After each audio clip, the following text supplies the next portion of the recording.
अस्सलाम वालेकुम व्यूअर्स, मैं हूं जाहिद तनूरी एडवोकेट। आप देख रहे हैं law and the lawyer. Online scam, online fraud, online cheating आजकल पाकिस्तान में सबसे ज़्यादा ये हो रही है। पाकिस्तान का हर चौथा शहरी इस्तेमाल कर रहा है मोबाइल फ़ोन, और हर शहरी की ये ख्वाहिश है कि वो अच्छे से अच्छा मोबाइल फ़ोन इस्तेमाल करे, जिसमें ज़्यादा से ज़्यादा एप्लीकेशंस वो इस्तेमाल करे और ज़्यादा से ज़्यादा एंटरटेन करे और ज़्यादा से ज़्यादा अपना टाइम अच्छे तरीके से गुजारे। आप फेसबुक यूज़ कर रहे हैं, आप ट्विटर यूज़ कर रहे हैं, आप यूट्यूब यूज़ कर रहे हों, इंस्टाग्राम यूज़ कर रहे हों या टिकटॉक या कोई और एप्लीकेशन, वहाँ पे आप देखेंगे कि एड्स चल रहे होते हैं, मुख्तलिफ़ किस्म के पेज बने होते हैं। अब एड्स क्या, सबसे ज़्यादा जो एड्स चल रहे हैं अट्रैक्शन पैदा करने के लिए, वो है जी कर्ज़ के हवाले से। परेशान हैं लोग, हर शख्स परेशान है, हर बंदा परेशान है, महंगाई के हाथों परेशान है, अपनी ज़रूरियात के हाथों परेशान है। तो ये फ्रॉड करने वाले लोग फिर लोगों की नफ्सियात के साथ खेलते हैं। फेसबुक पे बेशुमार इस तरह की एड्स आते हैं, इस तरह की एडवर्टाइजमेंट्स आती हैं जिनमें कहा जाता है कि जी आप आसान से आसान शराइत पर कर्ज लें। जैसे ही आप उस एड को क्लिक करते हैं, आपके सामने एक एप्लीकेशन आ जाती है। उस एप्लीकेशन को आप डाउनलोड करते हैं, बाज़ात वहीं डाउनलोड हो जाती है, बाज़ात प्ले स्टोर से जाके डाउनलोड होती है। डाउनलोड होने पे फिर एक एग्रीमेंट आपके सामने आ जाता है खुल के। वो एग्रीमेंट होता है इंग्लिश में। अब हमारे मुल्क का लिटरेसी रेट इतना ज़्यादा है नहीं, और हर मोबाइल फ़ोन इस्तेमाल करने वाला बंदा पढ़ा लिखा नहीं है।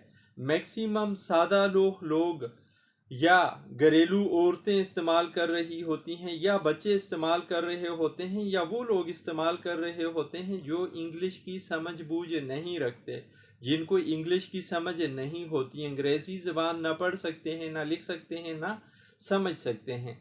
उनके सामने जब वो एग्रीमेंट निकल के आता है, उनको तो कोशिश होती है या उनकी दिलचस्पी होती है या उनकी ख्वाहिश होती है कि जल्द से जल्द मैं इस एप्लीकेशन को ओपन करूं और ये जो ऑफ़र दे रहे हैं इस ऑफ़र से मैं मुस्तफ़ीद हूं।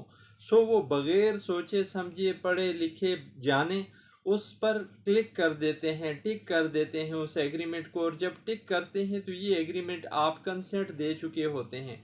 अब उस एग्रीमेंट में क्या लिखा होता है, उसमें ये लिखा होता है कि जी आप इस एग्रीमेंट पे जब टिक करेंगे तो आपके मोबाइल फ़ोन का जितना भी डेटा है उस तक हमारी दस्तरस हो जाएगी। आपकी जितनी भी प्राइवेसी है सब हम जान पाएंगे, सब हम जान लेंगे। आपकी जो गैलरी में पिक्चर्स पड़ी हुई हैं या कोई और इस तरह का हसास डेटा है, आपका पर्सनल डेटा है, उस सब तक उनकी पहुंच हो जाएगी, उस एप्लीकेशन की हो जाएगी। फिर इसके अलावा आपके कॉन्टैक्ट्स नंबर जितने भी हैं, या आप और अपनी बैंकिंग के हवाले से कोई मालूमात रखते हैं, या कोई और अपनी इस तरह की अहम मालूमात अपने मोबाइल में अगर सेव किए हुए हैं, तो उस तक भी वो एप्लीकेशन पहुंच जाएगी। अब क्या होगा, वो पहले आपको ऑफ़र देंगे, छोटा सा कर्ज देंगे, फिर उसके बाद आपसे उसकी रिकवरी के लिए कहा जाएगा, और रिकवरी आप अगर विद इन टाइम नहीं कर पाएंगे तो फिर उस पर लगना शुरू होगा इंटरेस्ट, और करते कराते ये इंटरेस्ट बढ़ता जाएगा। जब इंटरेस्ट बढ़ेगा, इतनी अमाउंट बन जाएगी कि आपके लिए देना उसका मुमकिन नहीं रहेगा, मुश्किल हो जाएगा। फिर ऐसी सूरत में वो क्या करेंगे, आपको ब्लैकमेल करना शुरू करेंगे, आपसे मज़ीद डिमांडें करनी शुरू करेंगे। आपको ये भी थ्रेट किया जाएगा कि जी अगर आप हमारे पैसे वापस नहीं करते या हमारी ये शराइत आप नहीं मानते, तो फिर हम आपकी प्राइवेसी जो हमारे पास है, जिस तक हम पहुंच चुके हैं, जो हमने आपके मोबाइल फ़ोन से हासिल कर ली है, इसको हम लीक कर लेंगे, इसको हम पब्लिक कर लेंगे, इसको हम सोशल मीडिया पे छोड़ देंगे। ये बड़ी परेशानी का आलम होता है किसी भी शख्स के लिए। और आप आए रोज़ ख़बरें सुन रहे हैं कि जी फ़लाँ जगह पे शख्स ने खुदकुशी कर ली, फ़लाँ जगह पे इस तरीके से हो गया, फ़लाँ जगह पे ये हुआ वो हुआ।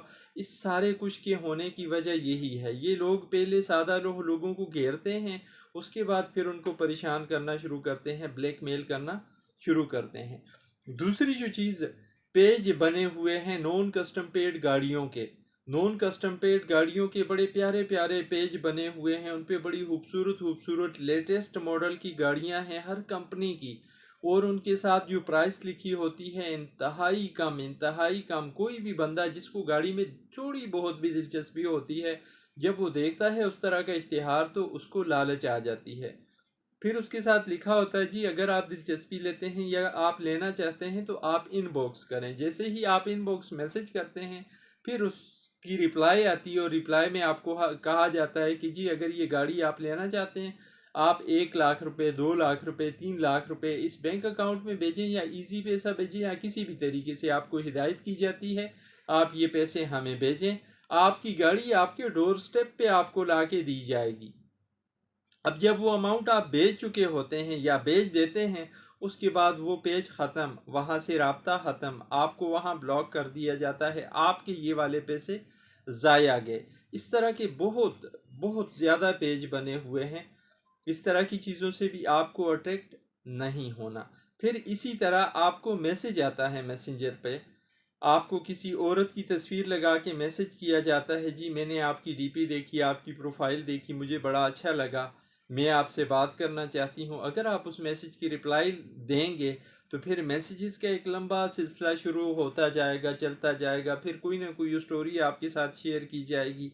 बाज़ औक़ात क्या बल्कि अक्सर औक़ात ये कहा जाता है कि जी हम बिटकॉइन का कारोबार कर रहे हैं, बिटकॉइन हम बेचते हैं, अगर आप इंटरेस्टेड हैं तो इसमें इतना फ़ायदा है, इतना फ़ायदा है, उसकी खूबियाँ खसूसियात बताई जाती हैं और फिर आपसे रकम का तकाजा किया जाता है। अगर आप उनके झांसे में आ गए, जितनी भी रकम आपने भेजी वो रकम आपकी चली गई, डूब गई। अब यहाँ पे जो नॉन कस्टम पेड गाड़ियों वाला सिलसिला है वो तो है ही इलीगल अनलॉफुल काम। अगर आप किसी को 2, 2.5, 3 लाख रुपए भेज गए हैं, लाख रुपया भी भेज दिया, 50,000 भी भेज दिए, वो तो आपके पैसे डूब गए, सिरे से डूब गए। उसके खिलाफ आप कहीं पे दरख्वास्त भी नहीं दे सकते क्योंकि वो काम इटसेल्फ इलीगल अनलॉफुल था। आप एफआईए को दरख्वास्त नहीं दे सकते, अगर देते हैं तो आपसे पूछा जाएगा जी आप ये गैर कानूनी काम क्यों कर रहे थे। दूसरा, जो आपको लोन वाली एप्लीकेशन के खिलाफ अगर कुछ करना है उसके लिए आप एप्लीकेशन दे सकते हैं, एफआईए को एप्लीकेशन दें। ये साइबर क्राइम के ज़ुमरे में आती है ये बात और इस तरीके से आपकी दादरसी हो सकती है। तीसरा, जो मैसेज आपको आया बिटकॉइन की शक्ल में, आपने पैसे भेज दिए, अब ये कारोबार भी कोई लीगल है नहीं, लॉफुल है नहीं। इसके हवाले से अगर आपके साथ फ्रॉड हो जाता है उसमें भी आप कोई ऐसी दादरसी अख्तियार नहीं कर सकते, कोई कानूनी रास्ता अख्तियार नहीं कर सकते। चौथी एक चीज़ जो अक्सर देखने में आती है वो है जी ऑनलाइन ट्रेडिंग, ऑनलाइन बिजनेस। कोई भी प्रोडक्ट आपको दिखाया जाता है जी ये प्रोडक्ट है, ये आप लेना चाहें मार्केट में इतने का मिलेगा, यहाँ पे हम आपको इतनी रियायत दे रहे हैं। अब वो चीज़ भी फ्रॉड की तरफ लेके जा रही होती है, आपसे पैसों का तकाजा किया जाता है, अगर आप पैसे उन्हें भेजेंगे तो वो पैसे फिर आपको मिलने नहीं है, ना ही वो चीज़ आपको मिलनी है।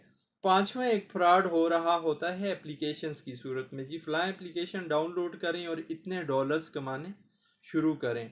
फलां एप्लीकेशन है, इस एप्लीकेशन को आप डाउनलोड करेंगे, डाउनलोड करते ही इतनी अर्निंग आपकी हो जाएगी। वो एप्लीकेशन भी प्ले स्टोर में मिल रही होगी और उसमें भी वही चीज़ होगी। जब आप एप्लीकेशन डाउनलोड करेंगे, कोई भी एप्लीकेशन जिसमें इस तरह की ऑफ़र आई हुई है, फ्रॉड किस्म की एप्लीकेशन, तो उसको जब आप डाउनलोड करेंगे उसके बाद आखिर में फिर एक एग्रीमेंट आएगा। उस एग्रीमेंट में वही चीज़ें जो आपको मैंने पहले बताई कि उसमें लिखा होता है जी आपके मोबाइल फ़ोन तक हम दस्तरस करेंगे, आपकी हर चीज़ हम देखेंगे, जांचेंगे, आपकी हर मोबाइल में जो जो चीज़ पड़ी हुई है उसको हम अपनी कस्टडी में ले लेंगे। ये एग्रीमेंट अगर आप उनके साथ टिक करेंगे, एप्लीकेशन आप फंक्शनल करवा देंगे तो फिर आपके साथ फ्रॉड डेफिनेटली होगा। अब इससे बचा कैसे जा सकता है? एक तो इस तरीके से बचा जा सकता है कि आप बिल्कुल ज़रूरत की चीज़ें जो आपको ज़रूरी लग रही हैं, अटमोस्ट ज़रूरी हैं आपके लिए, वो एप्लीकेशंस आप इस्तेमाल करें। गैर ज़रूरी एप्लीकेशन, फजूल किस्म की एप्लीकेशन, दर्द सर बनने वाली एप्लीकेशंस को कतई किसी सूरत इस्तेमाल न करें, या उन एप्लीकेशंस को जिनकी आपको समझ नहीं है, जो आपको समझ आने वाली नहीं है, उनके साथ आप न छेड़ें। जितना कम से कम आप जो है इस तरह की चीज़ों में घुसने की कोशिश करेंगे उतने आप सुकून में रहेंगे। ये तो वो थी चीज़ें जो आपने एहतियात करनी है। कानूनी मामलात क्या हैं? अगर आपको जेन्युइनली, जिस तरह मैंने आपको बताया कि अगर कोई एप्लीकेशन रजिस्टर्ड है पाकिस्तान में या किसी कंपनी की है, वो शो हो रही है, उसने आपके साथ फ्रॉड कर दिया, तो उसके खिलाफ आप दे सकते हैं साइबर क्राइम विंग FIA को दरख्वास्त दे के उसके खिलाफ आप कानूनी कार्रवाई कर सकते हैं। अगर आपने खुद लाफुली उनको वो चीज़ दी है, कोई इलीगल अनलॉफुल एक्ट आपने इटसेल्फ खुद नहीं किया अपनी ज़ात पे, लेकिन अगर आप खुद गैर कानूनी काम में इन्वॉल्व होने की कोशिश कर रहे हैं, तो फिर उस सूरत आपकी FIA भी कोई मदद नहीं करेगा, ना आपकी कोई दाद रसी की जा सकेगी। ये थी आज की वीडियो, जिसमें हमने जो हो रहे हैं ऑनलाइन स्कैम्स उनके हवाले से बात की। उम्मीद है आपको वीडियो पसंद आएगी और आपको समझ भी आई होगी बात कि आप अपने आप को जितना सिंपल रखेंगे, जितना आप किसी गलत चीज़, किसी गलत एक्टिविटी, किसी ऐसी चीज़ की तरफ नहीं जाएंगे जो आपके इस्तेमाल की है ही नहीं, उतना आप सुकून में रहेंगे, फ़ायदे में रहेंगे, फ्रॉड कम से कम होने का आपके साथ चांस होगा। आखिर में गुजारिश, अगर आप चैनल पर नए हैं, आपने चैनल सब्सक्राइब नहीं किया हुआ, तो चैनल सब्सक्राइब करें, वीडियो लाइक करें, बेल आइकन प्रेस करें, ताकि अवेयरनेस के हवाले से हर नई आने वाली वीडियो का नोटिफिकेशन आप तक पहुंच सके। ज़िंदगी रही फिर बात होगी। थैंक्स, अल्लाह हाफिज़।